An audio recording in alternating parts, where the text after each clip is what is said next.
All right, so welcome to our first of the month webinars. Remember, we do two of these a month. First one is building a better business. The second one is the sort of fundamentals of financials.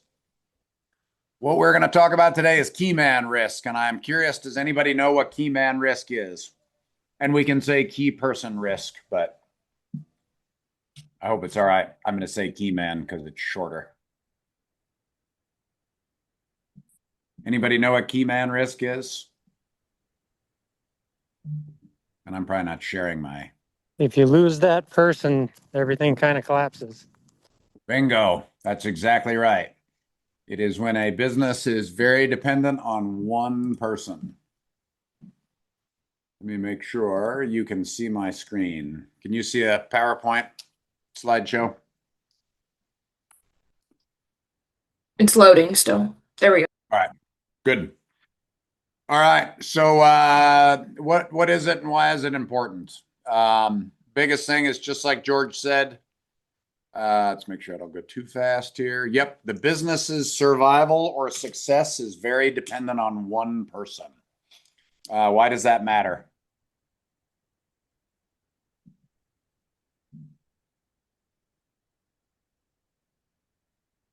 Come on, don't be shy. We're going to have some discussion today.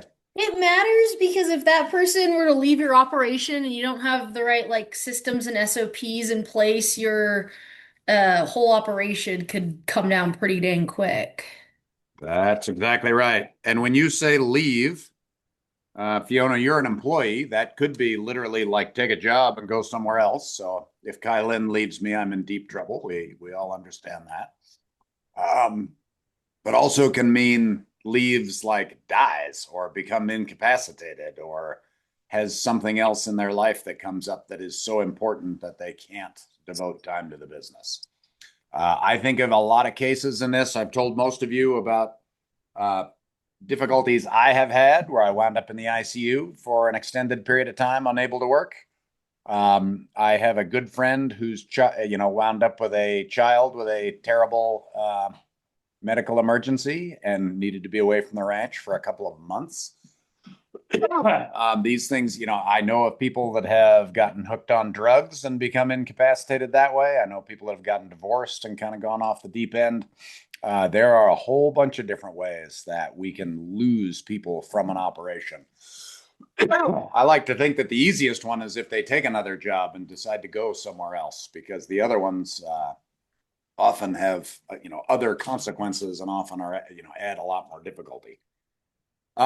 The thing that I want to talk about today, and this is why we are talking about redundancy and key man risk, is because key man risk is one very good example of the many risks that our businesses face, especially those of us who are, in, either founder operated businesses or owner operated businesses or businesses of one or family businesses. We really need to understand what risk this poses to our business. In some cases, and we're going to get back to this a little bit later, but in some cases, the failure of the business can have disastrous consequences for other people that might be dependent on the business. And that's something we often want to try to avoid. And like I say, key man risk and the steps that we take to mitigate it is a great example of many of the other types of risks we take and how we might deal with those. So to me, this is like a case study that helps us think about other dimensions of risk in our business. Any questions about this so far?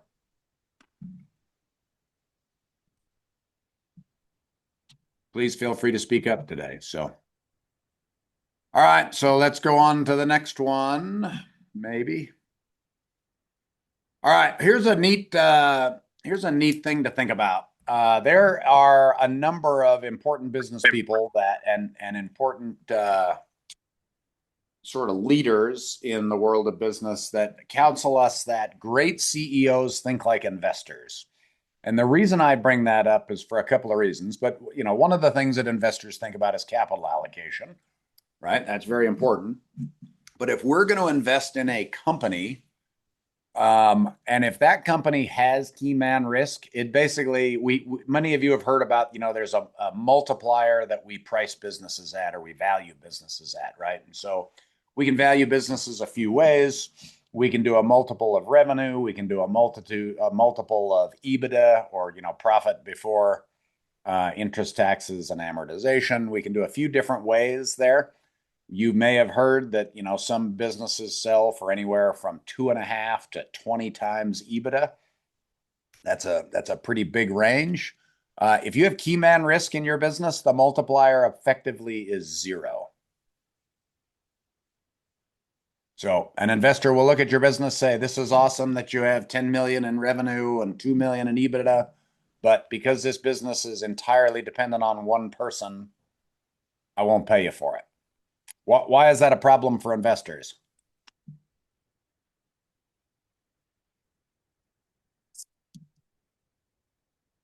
They're not investing to run the place. Right. The things that are important to investors are the exact opposite of key man risk, right? Their systems, their processes, they're those organizational capital things that make the business valuable. I think I'm going to give the definition a little later here, but I'm going to repeat it now. Organizational capital is what is left in the business when everybody's left. So an SOP would be a good example of some organizational capital. Relationships with suppliers, with customers would be an example of organizational capital. If all of that is entirely dependent on Joe, then this business is not worth anything to an investor, because if Joe leaves, the investment's worth 0. All right, let's talk about some of the big types of risks in our business. Man, this sometimes feels like it works slow. We're going to go through a few here, and like I mentioned, this is and James Adams, I'm very glad to see you here today. This is a list of risks we often see in ranching businesses, right? Farming businesses. But it's true in others. And even James, who also owns a landscaping company, is subject to many of these same risks, right? Key man is one of them. What is key customer risk?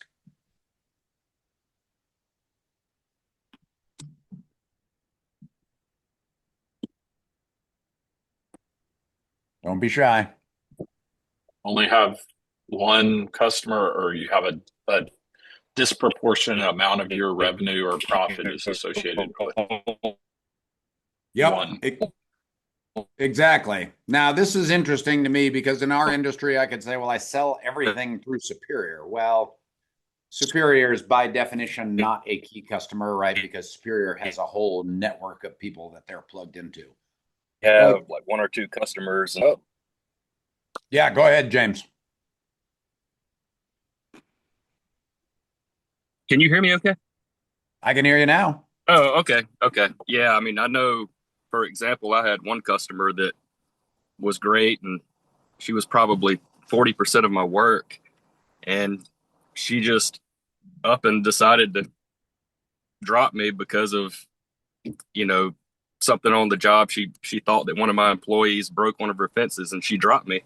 And so if I didn't have that other 60%, I would have been in a mess. And I learned really quick. I have picked up a lot of other customers that don't pay as well as she does, but they can float me along if I happen to lose one of them. Yep. Yeah, very good. So it depends on the industry, depends on the type of business you're in. But if, 80% of your revenue comes from one person, if 60% of your revenue comes from one person, that puts a business at real risk, right? That could be a problem. What is the market risk we face? Oops. How do I go back? What are the market risks we face? Drought. Okay, I'm going to put that under a weather risk, but yes, that is another one. What are market risks? Screwworm? What'd you say, George? A screwworm? Screwworm. Yeah, that's exactly right. What else? Not sure if you would call this a market or customer risk, but all of your customers are the same type of business and then become impacted by a market event that would impact their ability to purchase. Fantastic. Very good. Who is this? It just says iPad. This is Sarah from Crosswinds Farm in New York. I've been on Oh some yeah, of these very before. good. Cool. All right. Well, that's very good. And one of the things we saw in 2008, for example, is that places like Whole Foods saw a huge decrease in sales because, just like you're saying, they had one like class of customers all impacted by a very, large scale economic downturn, and then suddenly they had trouble selling stuff, right? That's when they got the name Whole Paycheck, I think. All right, good. What other market risks?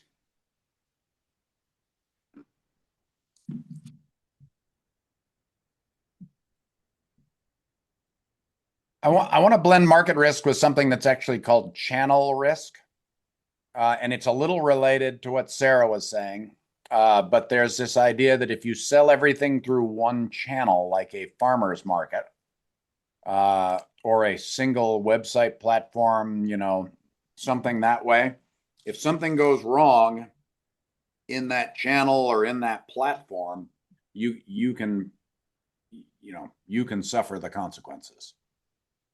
So think about this for those of you that sell direct to consumers, is there one pathway through which you sell that if they decided to do something, kind of that worked against you, how badly would it affect you?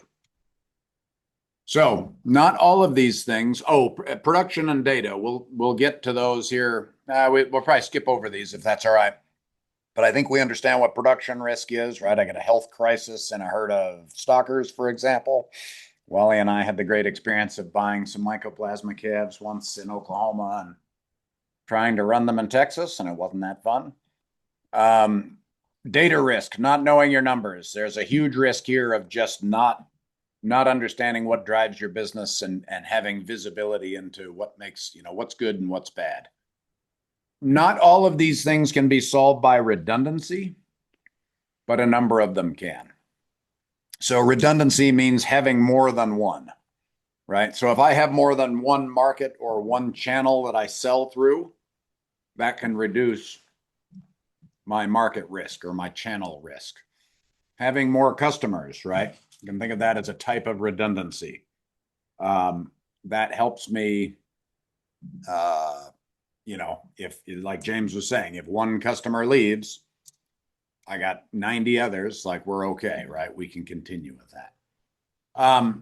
If you are an operator of a business, either inside of it or as the owner, how many of these risks do you have? And we're going to do just a quick poll in the comments.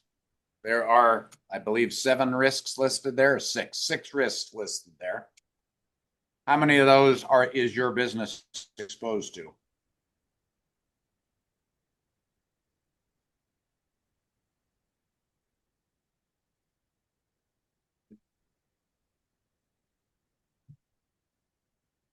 And this is exposed to, meaning you haven't mitigated it. All 6. Awesome, James. Good. George, which ones have you eliminated? Christian, same question.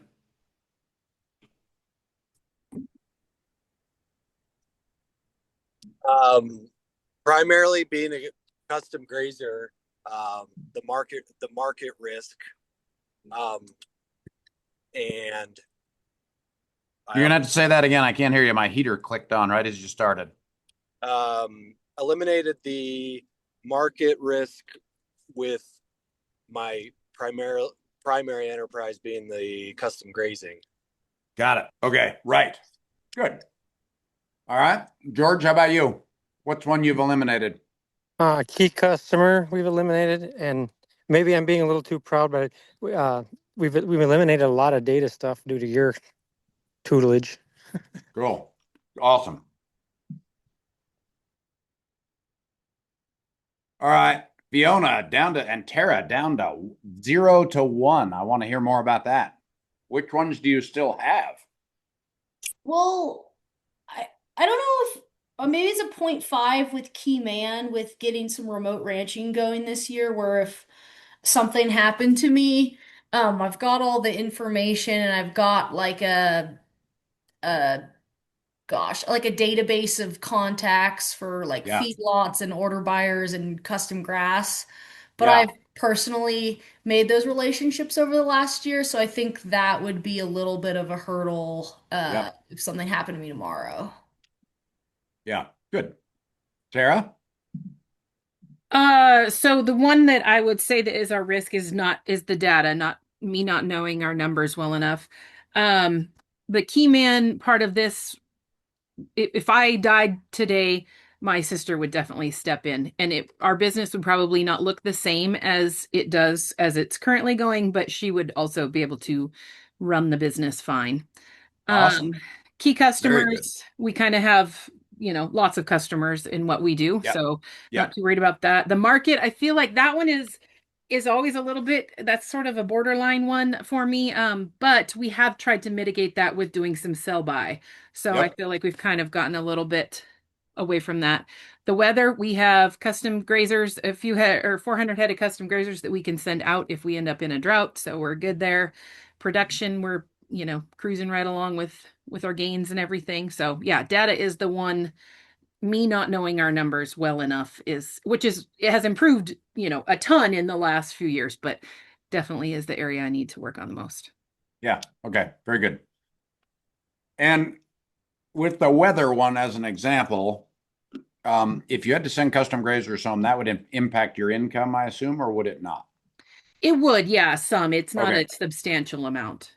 Okay. So this is a good qualitative difference between affects your income is one thing, destroys the business is another.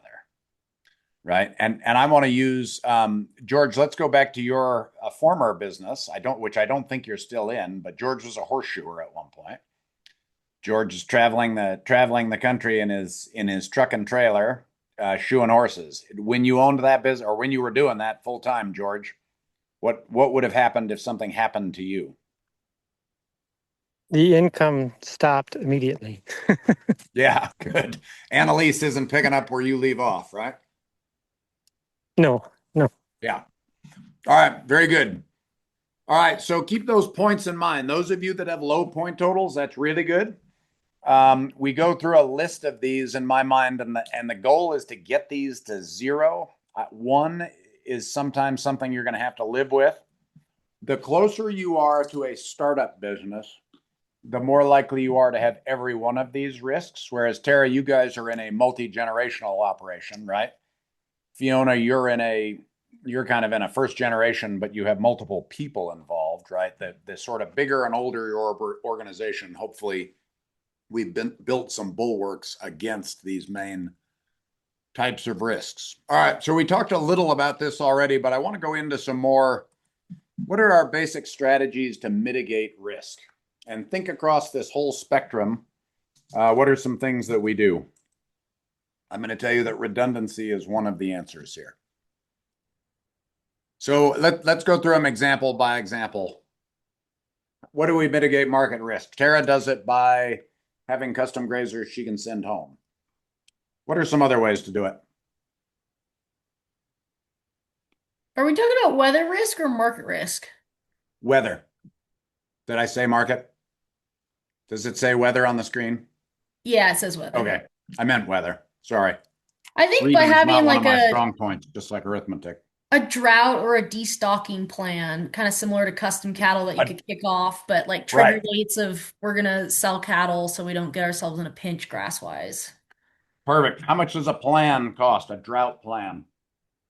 Nothing but planning is invaluable or something like that. It doesn't cost much. It costs you your time, right? Good. What else? What are other ways to mitigate drought risk? PRF insurance. What? PRF insurance. Yes. Who said that? Heidi. Oh, hey, Heidi. Yes, of course you said that because you live in Buffalo. Right. And how And I often can't does your believe that you PRF said, policy pay? and I can't believe that you said you have so much rain because we haven't gotten anything. So Yeah, I am very sorry. I feel like a jerk when I say this because we just keep getting it. And I drive 30 minutes east. Heidi lives an hour east of me. 30 minutes east. It looks totally different. It's bizarre. Anyway, so all that clean living we do over here, Heidi, you know, if you clean your Right. act up, maybe things will get better for you. You and I Tara buy both. PRF. PRF. Let's get to that. Okay. So, all right, we got a couple in the comments, and then Heidi. PRF is a way to mitigate drought insurance. What's the cost? You don't have to say. Yeah, I don't know. It's I'm not sure what it is per acre, but Okay. But it's money, right? We pay money yes. for that. Now that Yes. PRF insurance is 50% subsidized for most of the people we work with. That's fine. But it costs money, right? Insurance is always a way to cover risk, or mitigate risk, but it costs money, right? Yes. Bailey and Jacob bring up stockpiling feed. Very, very good example. What's the cost of that?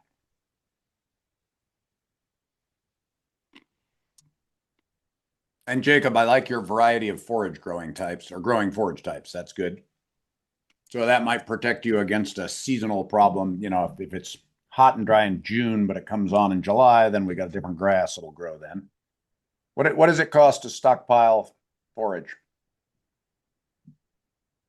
So, like in Virginia, where I'm at, we're actually experiencing a pretty decent drought right now. And for us, it's just a matter of when we buy the hay.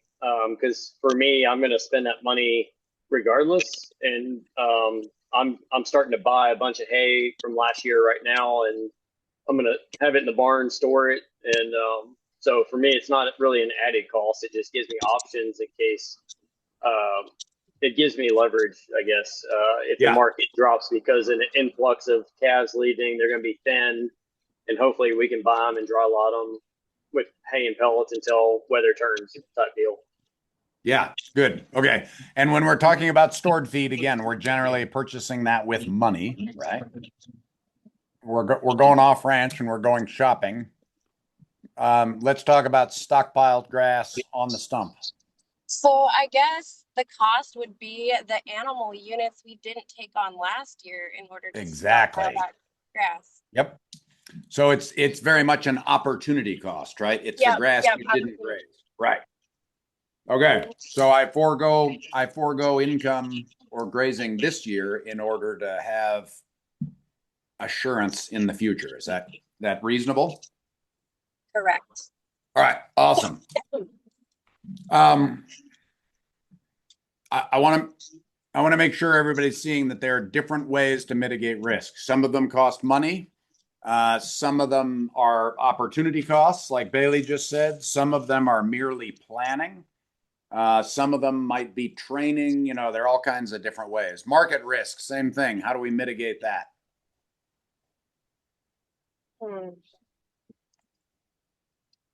Run different classes of cattle. Yep. Have How about different if we even go ahead? different enterprises. So maybe that's owned cattle, maybe that's remote ranching, maybe that's custom grazing, maybe it's an ag infrastructure business, maybe it's a custom haying business. Yeah. Good. Are you starting a fence company? Is that what you're telling me? That's going to be a hard no. That's too bad. Okay, so I think the things we talk about, the nice thing about weather is it covers almost all of the major categories. And we're going to add a few more things here. But as we go through these, what we have is an opportunity to mitigate risk by insurance, right? That we actually pay for. You can buy insurance on price, right? LRP is a way to mitigate price risk. Forward contracting or actual futures contracts, right? Those are ways to mitigate. Somebody charges a commission for that, right? You have to pay for it. I think that sell by marketing is our greatest market risk mitigator, and it is effectively free. You have to invest in some continuing ed usually, but that is a strategy in your business that doesn't require an insurance premium. All right. So let's talk about key man risk. What are ways to mitigate key man risk?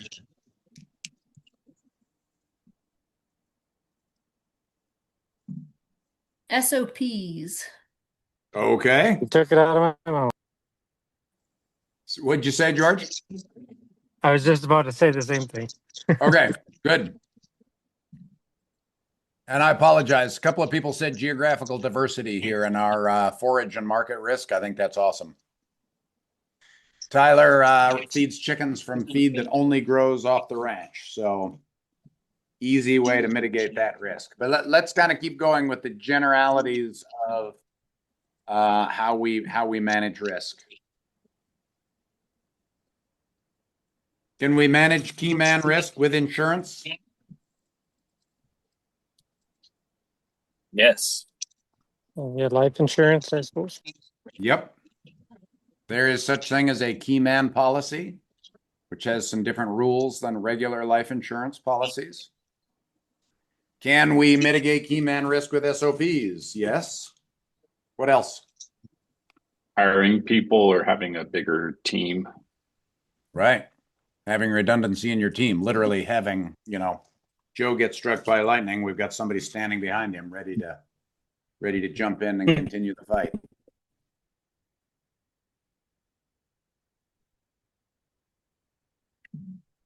All right. The one thing that I think about a lot when we talk about different risks is that we often need to take a different approach to mitigating risks, depending on what it is. One of the things that becomes super important. Oh, James, were you talking? No, maybe. I can't hear James. Well, I think, PRF is a great example of, a fairly cheap, easy way to mitigate our rainfall risk. Insurance is not always the best answer, right? So we can mitigate market risk with price insurance, but my experience, and I've said this many times, is that the more hedging I do, the more I break even, which is really not very handy. There are some things for which you cannot buy risk insurance. So data risk is one. You can buy cybersecurity risk and a few of those things to keep you from getting hacked. But there is no insurance policy that insures you against not knowing which enterprise is the best and not knowing that your overheads are too high or direct costs are too high or anything like that, right? There's no insurance policy that pays when your working capital gets too low. You can buy key man insurance, and we'll talk about that more in a bit.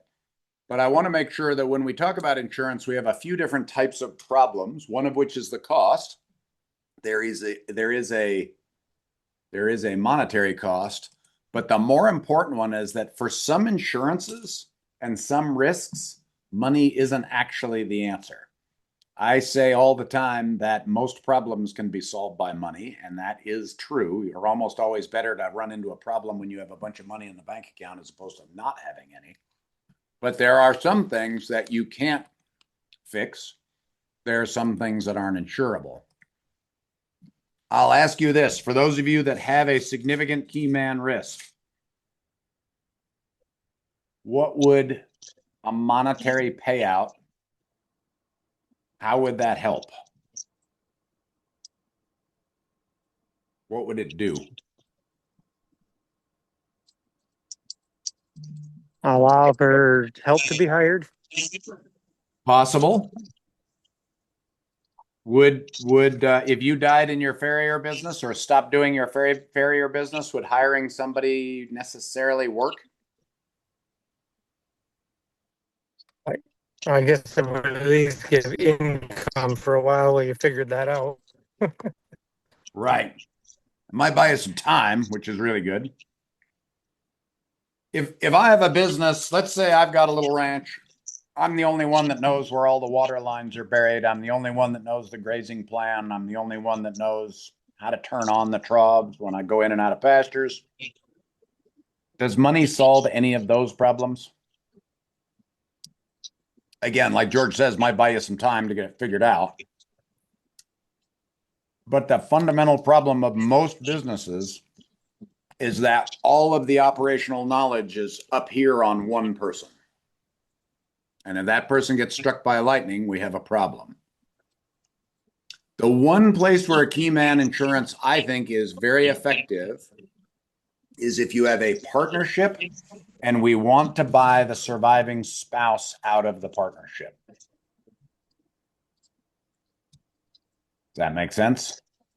So if I die and my partner's wife now takes over his share, inherits his share, I may want to pay her out so that, she may not be involved in the company at all. And she may, I may want as the partner to be able to help her kind of get on with things. Does that make sense?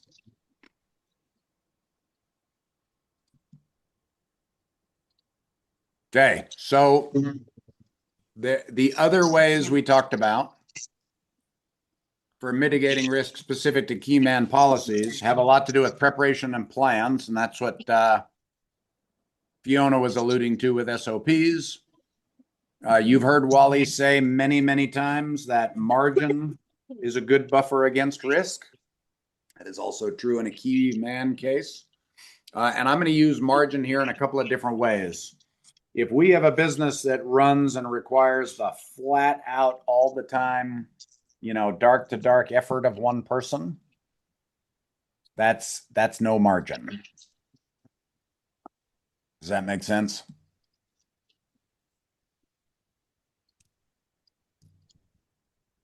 If this is a business that's fairly easy to run and everybody has a little bit of extra time, that is also margin. So not just financial margin.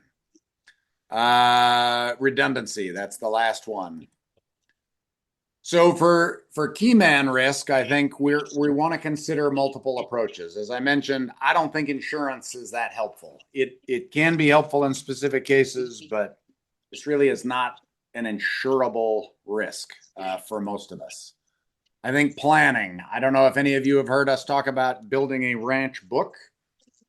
We did a great podcast interview with Abby Brewski, I think a couple of years ago now, about the ranch book they've put together, and they've got copies of it spread around.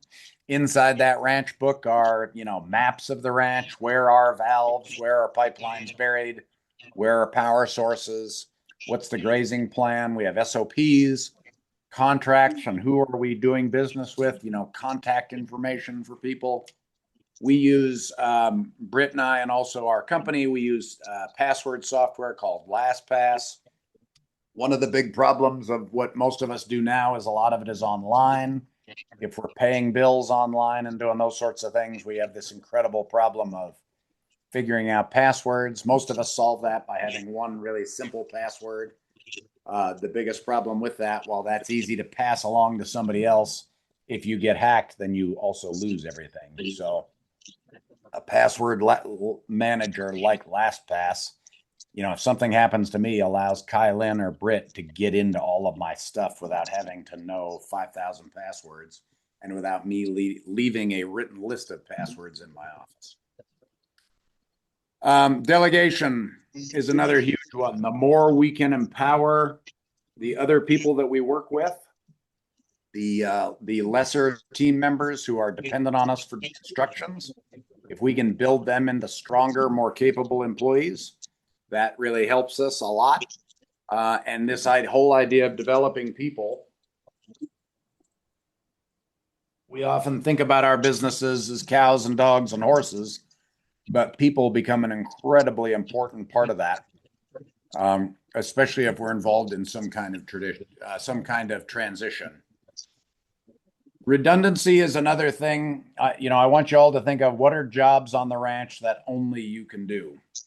So if you do all of the marketing, for example, if you do all of the grazing management, those are places where maybe you want to think about delegating some of those things so that somebody else might know how to make a grazing plan and continue on. Finally, I mentioned the word organizational capital earlier, but this is what we're really building here, right? What is left of the business when all of the people leave?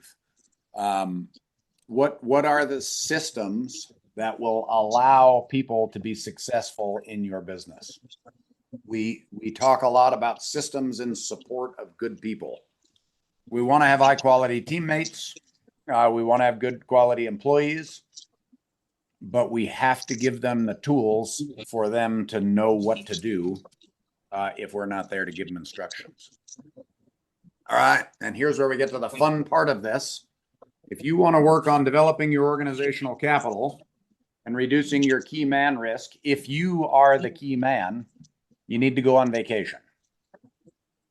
Why do we say that? To avoid burnout. Avoid burnout. Now, that's one possibility, but there's more to it. I'm being more strategic than that, even, James. I know. When you go on vacation. All right, go ahead. Did I lose James again? No. When you go on vacation, the points of friction would wind up getting pointed out to you. Right. What sadly Stan is not here today, but what happens when you go on vacation? What do you take with you?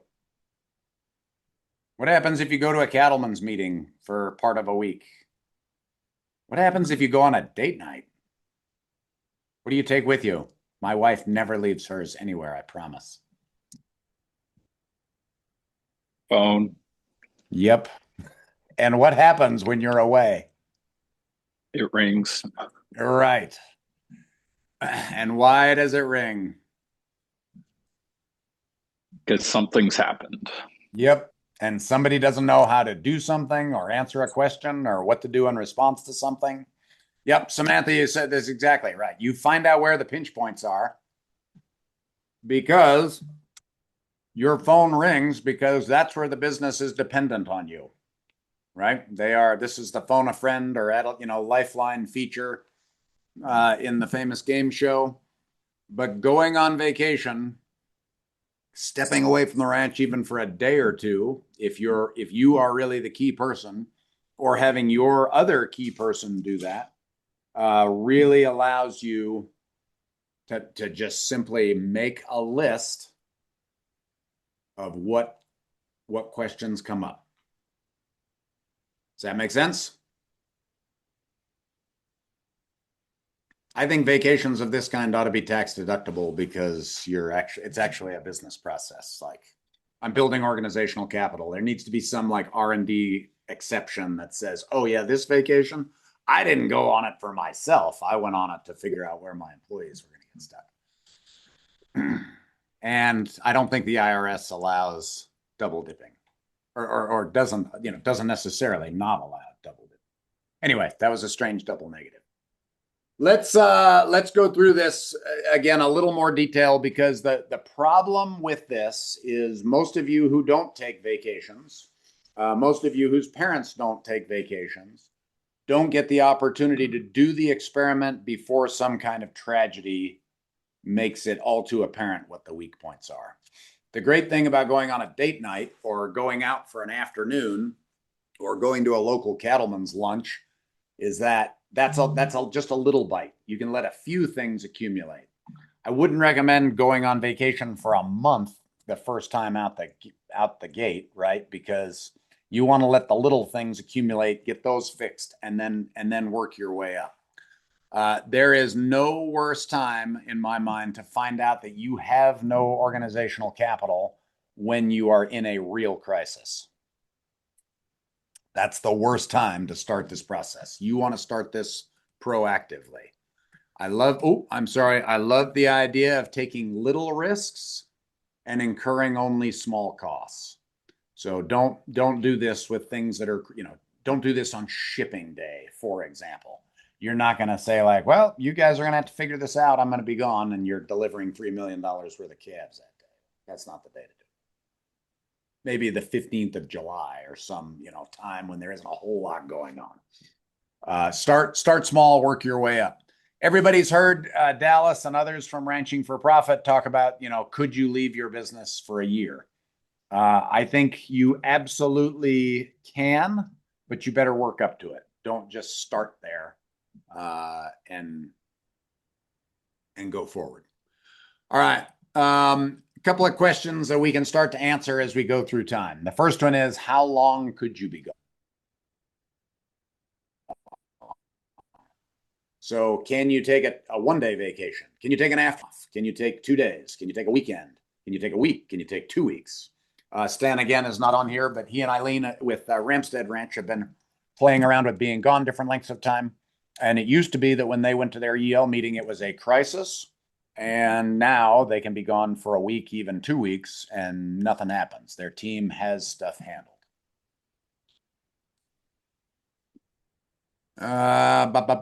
These are a few things. One other thing to think about in terms of key man risk also is this idea of progress. I didn't mention this earlier. Some businesses can survive without a key person, but they don't really progress. And I think when you get to higher levels of this, you want to be working up towards what is it that allows the business to continue growing and progressing even when that key person is not there.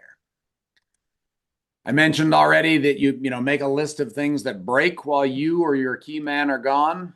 You can start it. I do this in my phone. I have that little yellow notepad thing in my phone. Every time the phone rings, I just make a note of what the call, what is the pinch point. And there'll be weird ones that pop up. For us, for a lot of times, it was permissions with Intuit. I was the only one who could, add a subscriber. I was the only one who could add somebody on the payment system. It took a while to find all those little bugs. So making a list of them and kind of checking those off is super important. I would be as creative as you possibly can be here with your solutions to these problems. They don't all require the same solution. And take copious notes. These things ultimately become the foundation of your ranch book. You don't usually start with a great outline, but once you have 10 or 20 things, then you can make an outline and try to tie them together in one place where they all kind of make sense. All right, so here's what I want all of you to do. You are going to identify what parts of your operation suffer the most risk. And I'd like you to focus, most of you will focus on key man risk. What things suffer if you or your key person are gone? If you don't have key man risk, you can use one of your other risks. So if you had those of you that had one risk, you might focus on that one instead. And then try to make a list of the top 3. I'm going to give you a couple minutes to do that. And I'm going to break you out into some rooms here, I think, if I can get this to work. Does that make sense? So there are 26 of us here. I'm going to put probably 4 or 5 of you in a room and allow you to, hang on a second. Let me see if I can get this to work. Otherwise, we're going to have this as a large group activity. I'd rather have it as small. So we're going to make 5 rooms. And Kylie, are you going to be in or out? I can be in. All right. I can do whatever you need. I'll leave you out for now. That makes us 25, and then we're closer. Yeah. Actually, that makes us 24, so we'll go with 4 rooms. Yeah. Maybe we'll go 6. Let's go 4.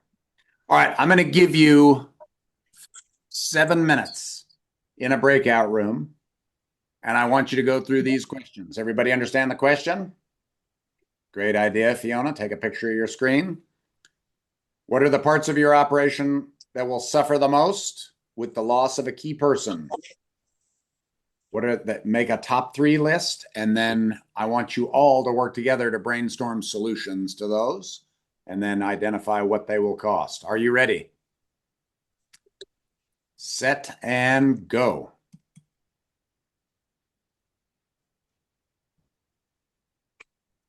All right, here it goes. I'll get you in 7 minutes.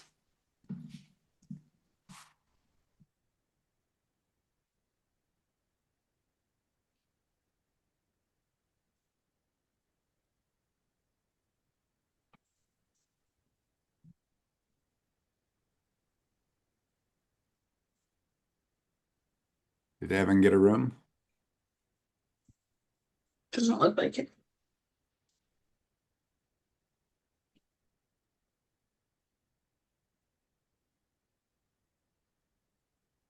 All right, we doing all right?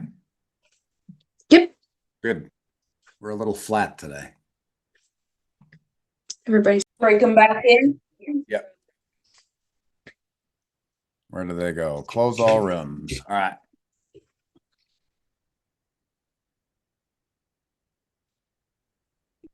It's a multi-step process. People are talking. Mm-hmm. Here they come. Hello, Concy. How are you?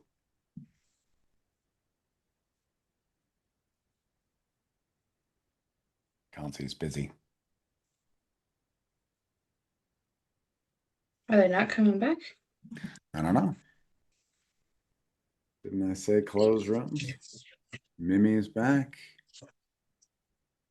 Hello, hello. Maybe everybody just left. Oh, it gives them a timer. That's why. Oh. I was like, where'd they Yeah, go? this is weird. Yeah. Heidi, can you hear us? Are you back? I am now. All right, good.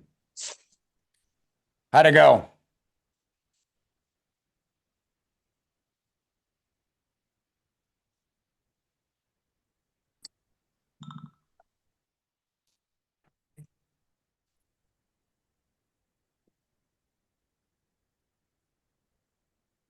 All right, most everybody back, I hope. All right, looks like we're getting there. How'd we do? What'd we come up with?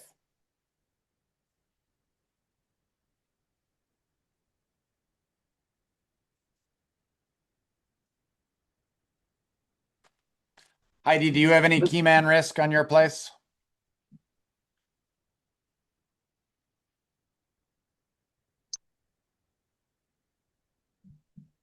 You know you're muted if you're talking.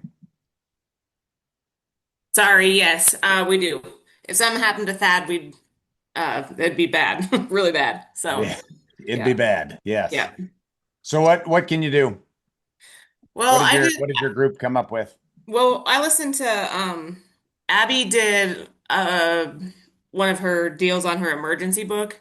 Yeah. It was like a 4-part session that was one of the things that I was going to do when I left Alabama. So I started kind of working on that. I think that that emergency book would help us out a ton. Like especially if something happened to both of us, at Yep. least our neighbors could carry on.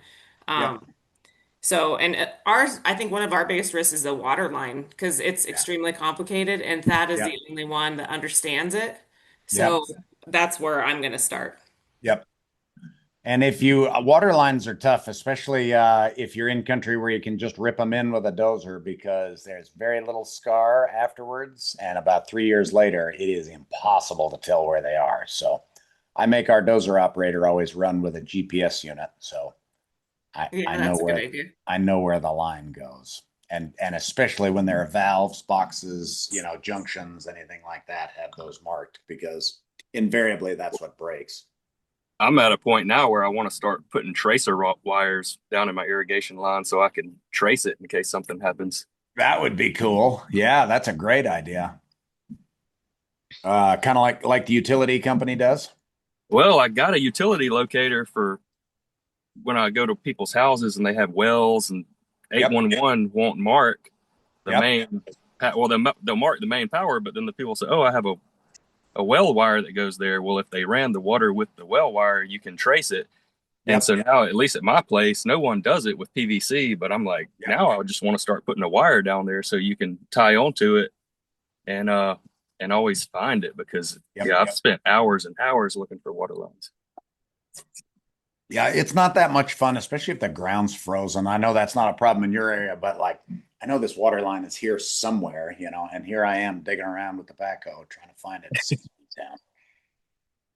Cool. All right, what else? Anything stand out? Any novel suggestions come up?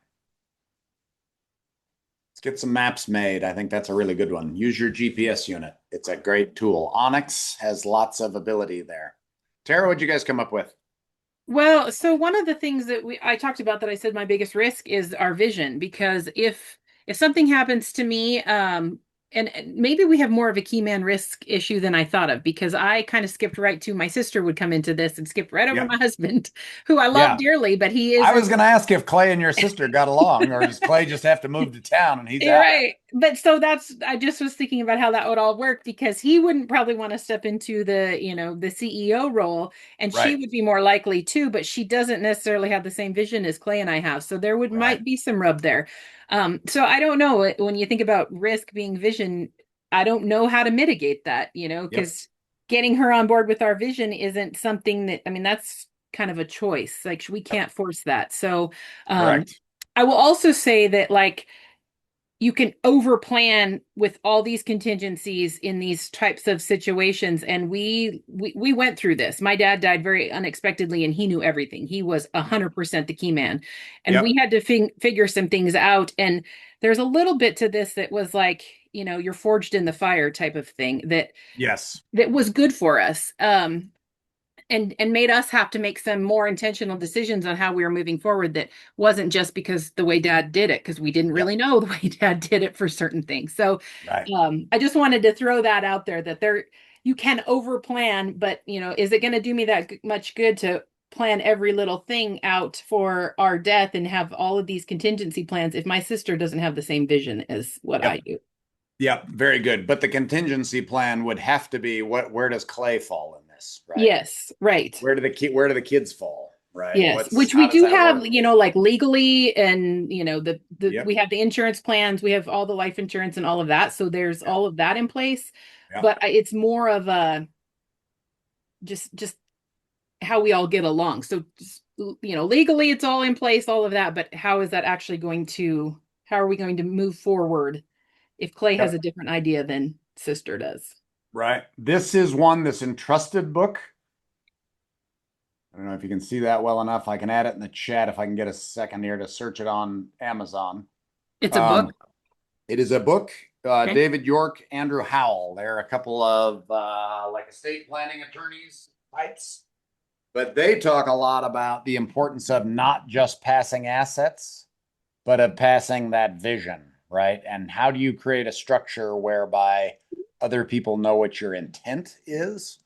And their claim is that actually is significantly more important than the passing of the assets. The assets are relatively easy, right? Yes, correct. But if we want to develop something that, maybe your kids take over, and you say, here's how we're doing things, gives a lot more of the background. What they find is that families often fall apart because the parents or grandparents are sort of the central hub of this deal. They have all the information and they're the keepers of the vision, right? And the keepers of the whatever the purpose is. And as soon as they die, that's when the family often fractures. And that may not have happened when your dad died. And your mom's a pretty strong person in general and in the operation of the ranch. But there are lots of families we see that when one person like that dies, there's a lot that falls right out. Right. Although, like I said, on kind of the flip side of it is it allowed Clay and I to develop our own vision that wasn't necessarily Which is trying awesome. to Yep. carry on what dad was doing. Right. And I think they aligned, but Yep. we had to Yep. kind of be more intentional with that. So Yeah, something, and I just don't something think I don't think your kid's vision has to be the same as yours, but I think it's helpful if they at least understand what it is. Like, correct. Yeah. you know as well as I do, we all go through this period where your parents are complete idiots, and it's Right. hopefully we grow out of that and then have some interest in like, what was my mom thinking there, Very good. James, did you have something you wanted to add there? I just saw you unmute yourself, or anyone else for that matter.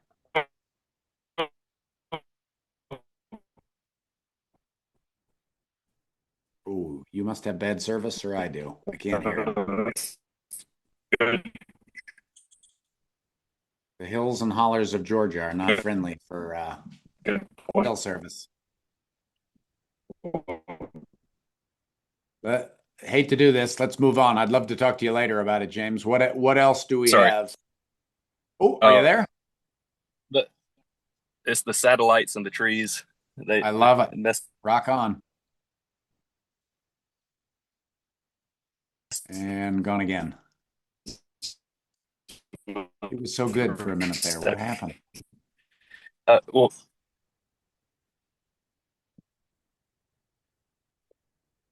John, would this be a worthwhile book reading with like employees and employer or like a supervisory kind of level team or what? I actually think it's a great book and with very general application way past the specific topic. Because I think they do a lot of they talk a lot about how people work together and how transitions happen. And I think there's a lot of stuff here that's generalizable. You have to fuzz your eyes a little while they're talking about specific topics, but I think I think there are a lot of good general principles in this book about how those types of things work. So it's an easy read. You'll get through it in a couple evenings. All right, well, let's move on. We are a little long on time.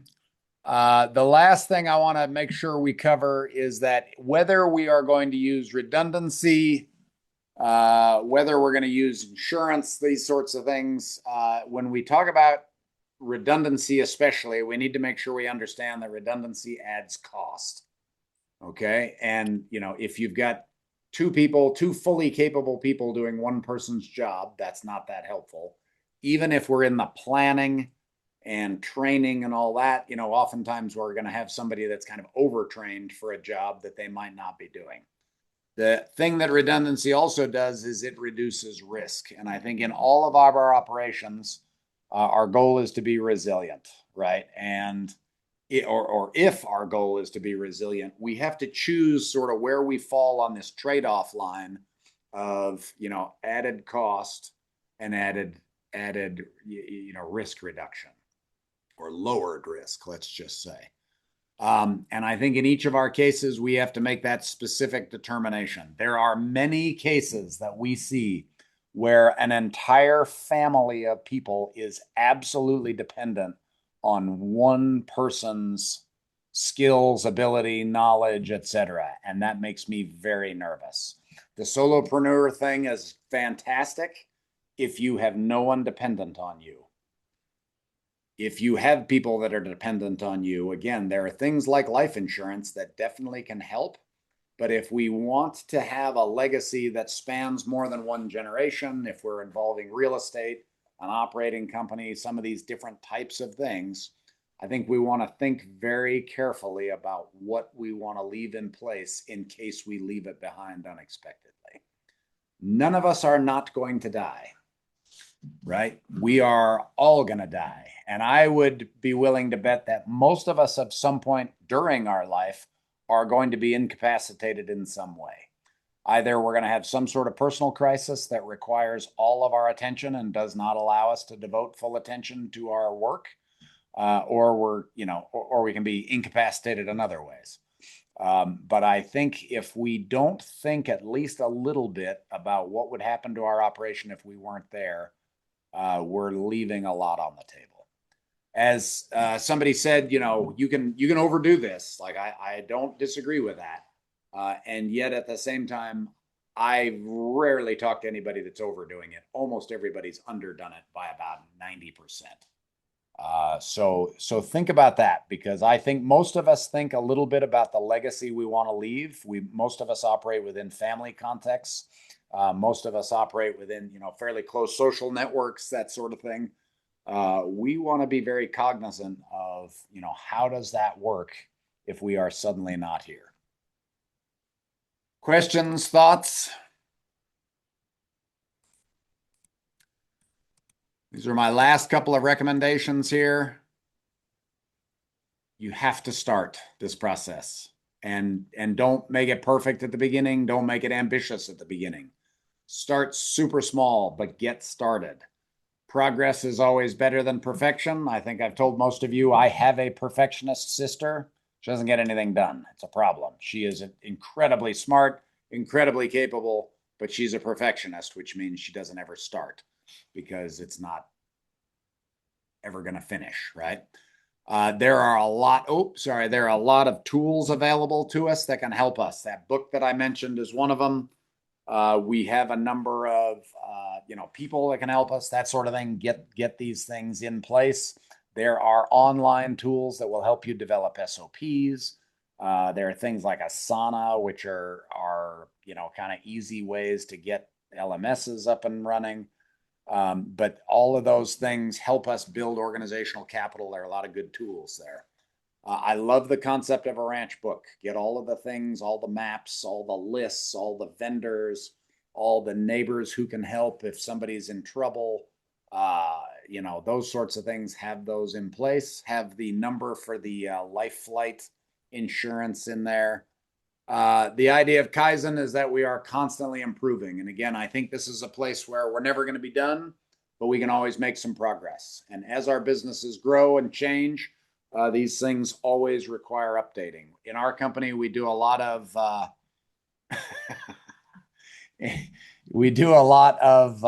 changing of our SOPs. It means we have to, we change our process, means we have to go update the SOP, right? Kind of annoying, but it's just one of those things. It's a living document. It goes on and on and on. Okay, with that, any questions? Brianna, yeah. This comment in the chat is, you're going to break me here. Well, it's funny, but it's a legit thing. Like people talk about like, oh, my family member, something happened to them and we couldn't access their phone. We couldn't access their email. We couldn't access Facebook. So it bears a little bit of time, like just jot down some passwords, things like that, and have it available where somebody else could access it if, heaven forbid, something terrible happened. How many of you have a password that is the same for more than 20 websites? I would absolutely not do that. You are absolutely required not to do that. You know that. Yeah. That's a serious problem. I strongly recommend looking into some sort of password manager like LastPass. Really good idea. The number of, we've dealt with customers that have this, but the number of other accounting firms that we talk to that have had, hacked customers, hacking events in their firm, that sort of thing, it's huge. Does LastPass update if you change it or something like that? It updates on its own? Okay, cool. Yeah, it'll kind of bounce up a little window in the corner that says, do you want to update this password? You just click yes, off it goes. There are 2 or 3 others that I'm aware of. LastPass is the only one I've used. It's cheap, it's easy. It works on your phone, it works on your computer. Good idea. John says it's for security. It's really just because he has a bad memory. It's absolutely for that. Are you kidding me? I have a 25 character password for Intuit. Like, there's no way in the world I'm remembering that. The only thing about LastPass is you have one master password that you have to remember. And there have been days when I've sat at the computer and thought, now wait a minute.